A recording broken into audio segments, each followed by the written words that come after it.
Well, they're supposed to look out for you, but today we learned they're, well, looking out for themselves, at least first. Consumer Financial Protection Bureau workers just voting to unionize. Mercedes Schlapp says that's not good for consumers. She's back again along with Ron Meyer and Steve Laser.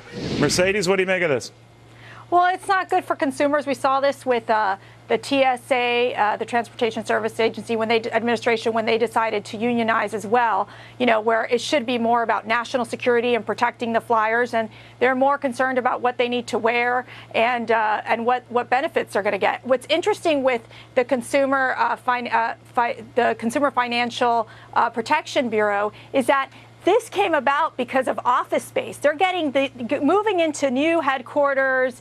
They're concerned because they're in cramped spaces working right now. I mean, come on. If you're part of a startup company, you're in a basement, you're cramped up in an office. I mean, they're like prima donnas in this way. So I've got to tell you, it's unfortunate. We know that they're more concerned about protecting themselves than they are about necessarily dealing with protecting our consumers right now. Steve, I'm maybe showing my ignorance here, but is this protection board, it's a government agency, right? Someone told me it would be like a Freddie Mac, Fannie Mae deal.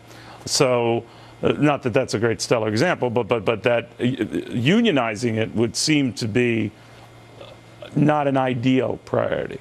Well, I support, I have to say this first, I support the right of all workers to collectively organize and bargain to get better working conditions. As they're organizing? As they're for the first time organizing? I think every worker has the right to do that, and I think if you don't do that, you're not going to get the best wages and benefits that you can, whoever management is. You're working for the government. I think you can count on it.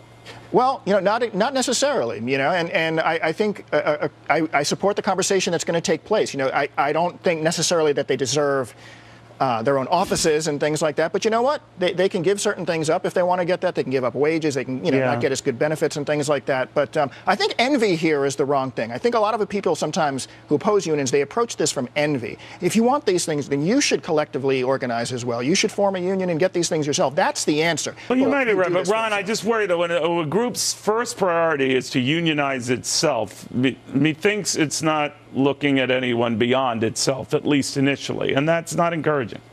Well, it certainly shows that greed and self-interest are not only limited to the private sector. It shows that every single person, and especially, these types of agencies, certainly have a self-interest. They're certainly, wanting some nice things for themselves. I think that we have to wonder, well, where's the Taxpayer Protection Agency? And I think the problem with private sector unions, and one of the reasons why FDR actually opposed them, is because not only do they collectively bargain, but they can also they can really just pay their employers by actually giving huge campaign contributions. So there's no one actually arguing for the taxpayer.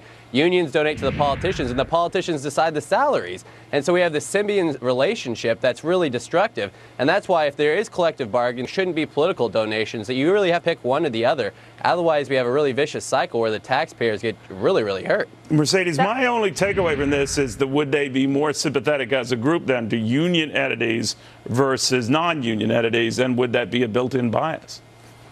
Well, the way I view it is that you're looking at the fact that the unions itself, I mean, you're talking about when you look at, for example, TSA, the majority of that union money, only 3% goes to like Republican candidates. The rest of the money that they're collecting, they're going to liberal causes, Democratic candidates. So again, it's incredibly biased, I believe, and I think we're going to see this with this particular bureau, which in fact they get higher wages than regular government workers. So again, their biggest complaint in this case was about office space, which I believe is just so ridiculous, especially when we're considering sequestration cuts and you're having the Pentagon furloughing their civilian employees. Well, my only rap against it, Steve, is that we had, even before this consumer protection, supposedly the Securities and Exchange Commission looking at safeguarding this sort of stuff, and the FDIC in the case of bank holders, depositors. So we just created a new entity here that I guess is going to work along with these, supervise these. I have no idea. But it's just another administrative mix, right? Well, you know what? I will give this to Mercedes and to Ron. If they're willing to join the Democrats and get rid of Citizens United, I'll get rid of unions contributing to campaigns and things like that. If we get rid of IRS targeting all of the above. Well, I want to get rid of that anyway. Okay. But let's get rid of Citizen United, then I'll go along with unions. By the way, you're not using that as a justification for what the IRS did targeting these groups. Absolutely not. Okay. Ron, it's a whole other area. I wish we had more time to discuss that. Yeah, I know. But that's Steve's bombshell.